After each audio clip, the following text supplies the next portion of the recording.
വിലാപങ്ങൾ അധ്യായം 2. ഇതാ കർത്താവ് തൻ്റെ കോപത്തിൽ സിയോൻ പുത്രിയെ മേഘം കൊണ്ട് മൂടിയിരിക്കുന്നു. ഇസ്രായേലിൻ്റെ മഹത്വത്തെ അവിടുന്ന് ആകാശത്തിൽ നിന്ന് ഭൂമിയിലേക്ക് വലിച്ചെറിഞ്ഞു. തൻ്റെ കോപത്തിൻ്റെ ദിനത്തിൽ അവിടുന്ന് തൻ്റെ പാദപീഠത്തെ ഓർമ്മിച്ചില്ല. കർത്താവ് യാക്കോബിൻ്റെ കൂടാരങ്ങളെ നിഷ്കരണം നശിപ്പിച്ചു. തൻ്റെ ക്രോധത്തിൽ യൂദാപുത്രിയുടെ ശക്തിദുർഗങ്ങളെ അവിടുന്ന് തകർത്തു. രാജ്യത്തെയും ഭരണാധിപന്മാരെയും അവമാനം കൊണ്ട് നിലം പറ്റിച്ചു. തൻ്റെ ഉഗ്രകോപത്തിൽ ഇസ്രായേലിൻ്റെ സർവ്വശക്തിയും അവിടുന്ന് വെട്ടിവീഴ്ത്തി. ശത്രുക്കളുടെ മുമ്പിൽ വെച്ച് അവിടുന്ന് തൻ്റെ വലത് കൈ അവരിൽ നിന്ന് പിൻവലിച്ചു. സംഹാരാഗ്നി പോലെ അവിടുന്ന് യാക്കോബിനെതിരെ ജ്വലിച്ചു. ശത്രുവിനെ പോലെ അവിടുന്ന് വില്ലുകൊലച്ചു. വൈരിയെപ്പോലെ അവിടുത്തെ വലത് കൈയിൽ അമ്പെടുത്തു. സിയോൻ പുത്രിയുടെ കൂടാരത്തിൽ നമ്മുടെ കണ്ണുകൾക്ക് അഭിമാനം പകർന്ന എല്ലാവരെയും അവിടുന്ന് വധിച്ചു. അവിടുന്ന് അഗ്നി പോലെ ക്രോധം ചൊരിഞ്ഞു. കർത്താവ് ശത്രുവിനെ പോലെയായി അവിടുന്ന് ഇസ്രായേലിനെ നശിപ്പിച്ചു. അതിൻ്റെ കൊട്ടാരങ്ങളെല്ലാം അവിടുന്ന് തകർത്തു. അതിൻ്റെ ശക്തിദുർഗങ്ങൾ നാശക്കൂമ്പാരമായി. യൂദാപുത്രിക്ക് കരച്ചിലും വിലാപവും പെരുകാൻ ഇടയാക്കി.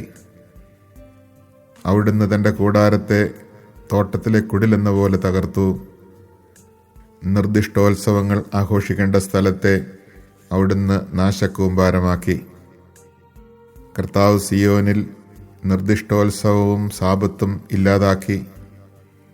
തൻ്റെ ഉഗ്രമായ രോഷത്തിൽ രാജാവിനെയും പുരോഹിതനെയും വെറുത്തു. കർത്താവ് തൻ്റെ ബലിപീഠത്തെ വെറുത്തു തള്ളി. തൻ്റെ വിശുദ്ധ മന്ദിരത്തെ തള്ളിപ്പറഞ്ഞു. അവളുടെ കൊട്ടാരങ്ങളുടെ മതിലുകളെ ശത്രുകരങ്ങളിൽ ഏൽപ്പിച്ചു കൊടുത്തു. കർത്താവിൻ്റെ ഭവനത്തിൽ നിർദ്ദിഷ്ടോത്സവത്തിലെന്ന പോലെ ആരവമുയർന്നു. സിയോൻ പുത്രിയുടെ മതിലുകൾ നശിപ്പിക്കാൻ കർത്താവ് ഉറച്ചു. അതിനെ അവിടുന്ന് അളവുനൂൽ കൊണ്ട് അടയാളപ്പെടുത്തി. അതിനെ നശിപ്പിക്കുന്നതിൽ നിന്ന് തൻ്റെ കരത്തെ അവിടുന്ന് തടഞ്ഞില്ല. കോട്ടയും മതിലും വിലപിക്കാനിടയാക്കി അവ രണ്ടും ഒപ്പം തളർന്നുപോയി. അവളുടെ കവാടങ്ങൾ ധൂളിയിലമർന്നു. അവിടുന്ന് അവളുടെ ഓടാമ്പലുകളെ ഒടിച്ചു തകർത്തു. അവളുടെ രാജാവും പ്രഭുക്കന്മാരും ജനതകളുടെ ഇടയിലായി. നിയമം ഇല്ലാതായി. അവളുടെ പ്രവാചകന്മാർക്ക് കർത്താവിൽ നിന്ന് ദർശനം ലഭിക്കുന്നില്ല. സിയോൻ പുത്രിയുടെ ശ്രേഷ്ഠന്മാർ മൂകരായി നിലത്തിരിക്കുന്നു. അവർ തങ്ങളുടെ തലയിൽ പൂഴി വിതറി അവർ ചാക്കുടുത്തു. ജെറുസലേം കന്യകമാർ നിലം പറ്റി തലകുനിച്ചു. കരഞ്ഞ് കരഞ്ഞ് എൻ്റെ കണ്ണുകൾ ക്ഷയിച്ചു. എൻ്റെ ആത്മാവ് അസ്വസ്ഥമാണ്. എൻ്റെ ഹൃദയം ഉരുകിപ്പോയി. എന്തെന്നാൽ എൻ്റെ ജനത്തിൻ്റെ പുത്രി നശിച്ചു. ശിശുക്കളും കുട്ടികളും നഗരവീഥികളിൽ മയങ്ങി വീഴുന്നു. മുറിവേറ്റവരെ പോലെ നഗരവീഥികളിൽ തളർന്നു വീഴുമ്പോൾ, മാതാക്കളുടെ മടിയിൽ വെച്ച് ജീവൻ വാർന്നു പോകുമ്പോൾ, അവർ തങ്ങളുടെ അമ്മമാരോട് കരഞ്ഞുകൊണ്ട് അപ്പവും വീഞ്ഞും എവിടെ എന്ന് ചോദിക്കുന്നു. ജെറുസലം പുത്രി, നിനക്ക് വേണ്ടി ഞാൻ എന്തു പറയും? നിന്നെ ഞാൻ എന്തിനോട് ഉപമിക്കും? കന്യകയായ സിയോൻ പുത്രി, നിന്നെ ആശ്വസിപ്പിക്കാൻ ഞാൻ നിന്നെ എന്തിനോട് താരതമ്യപ്പെടുത്തും? നിന്റെ നാശം സമുദ്രം പോലെ വിശാലമാണ്. ആർക്ക് നിന്നെ പുനരുദ്ധരിക്കാനാവും? നിന്റെ പ്രവാചകന്മാർ നിനക്ക് വേണ്ടി കണ്ടത് വഞ്ചനാത്മകമായ വ്യാജദർശനങ്ങളാണ്. നിന്റെ ഐശ്വര്യം പുനഃസ്ഥാപിക്കാൻ വേണ്ടി നിന്റെ അകൃത്യങ്ങൾ അവർ മറനീക്കി കാണിച്ചില്ല. അവരുടെ ദർശനങ്ങൾ മിഥ്യയും വഞ്ചനാത്മകവുമായിരുന്നു. കടന്നു പോകുന്നവരെല്ലാം നിന്നെ നോക്കി കൈകൊട്ടുന്നു. അവർ ജെറുസലം പുത്രിയെ നോക്കി ചൂളമടിക്കുകയും തലയാട്ടുകയും ചെയ്യുന്നു. സൗന്ദര്യത്തികവെന്നും ഭൂമി മുഴുവൻ്റെയും ആനന്ദമെന്നും വിളിക്കപ്പെട്ട നഗരമാണോ ഇത് എന്ന് അവർ ചോദിക്കുന്നു. നിന്റെ സകല ശത്രുക്കളും നിന്നെ നിന്ദിക്കുന്നു. അവർ ചൂളമടിക്കുകയും പല്ലിറുമ്പുകയും ചെയ്യുന്നു. നമ്മൾ അവളെ തകർത്തു. ഇതാണ് നമ്മൾ ആശിച്ചിരുന്ന ദിവസം.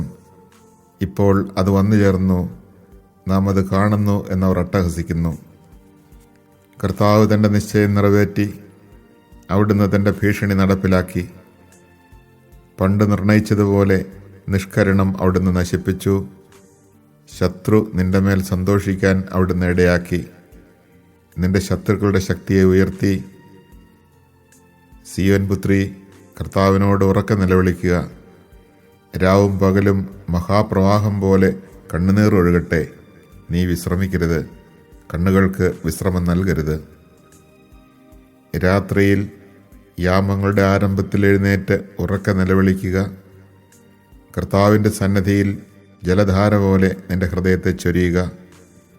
നാൽക്കവലകളിൽ വിശന്ന് തളർന്നു വീഴുന്ന നിന്റെ മക്കളുടെ ജീവന് വേണ്ടി നീ അവിടുത്തെ സന്നിധിയിലേക്ക് കൈകൾ ഉയർത്തുക. കർത്താവെ, നോക്കിക്കാണണമേ. ആരോടാണ് അവിടുന്ന് പ്രകാരം പ്രവർത്തിച്ചത്? സ്ത്രീകൾ തങ്ങളുടെ മക്കളെ, തങ്ങൾ താലോലിച്ചു വളർത്തുന്ന കുഞ്ഞുങ്ങളെ തിന്നണമോ? കർത്താവിൻ്റെ വിശുദ്ധ മന്ദിരത്തിൽ വെച്ച് പുരോഹിതനും പ്രവാചകനും വധിക്കപ്പെടണമോ? യുവാക്കളും വൃദ്ധരും തെരുവീഥികളിലെ പൊടിമണ്ണിൽ വീണ് കിടക്കുന്നു.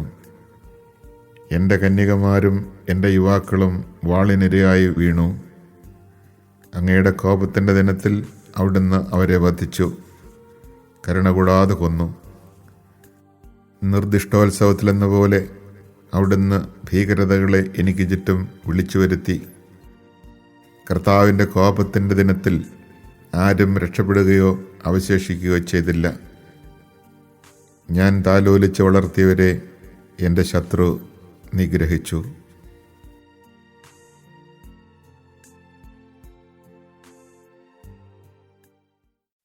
Chapter 2. How the Lord in his wrath has detested daughter Zion. He has cast down from heaven to earth the glory of Israel, unmindful of his footstool on the day of his wrath. The Lord has consumed without pity all the dwellings of Jacob. He has torn down in his anger the fortresses of daughter Judah. He has brought to the ground in dishonor her king and her princes. He broke off in fiery wrath the horn that was Israel's whole strength. He withheld the support of his right hand when the enemy approached. He blazed up in Jacob like a flaming fire, devouring all about it. Like an enemy, he made taut his bow. With his arrows in his right hand, he took his stand as a foe, and slew all on whom the eye doted. Over the tent of daughter Zion he poured out his wrath like fire. The Lord has become an enemy. He has consumed Israel, consumed all her castles, and destroyed her fortresses. For daughter Judah he has multiplied moaning and groaning. He has demolished his shelter like a garden booth. He has destroyed his dwelling. In Zion the Lord has made feast and Sabbath to be forgotten. He has scorned in fierce wrath both king and priest.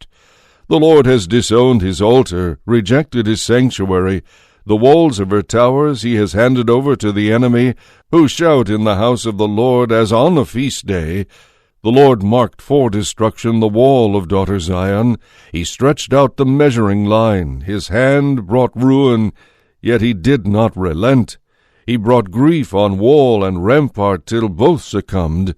Sunk into the ground are her gates. He has removed and broken her bars.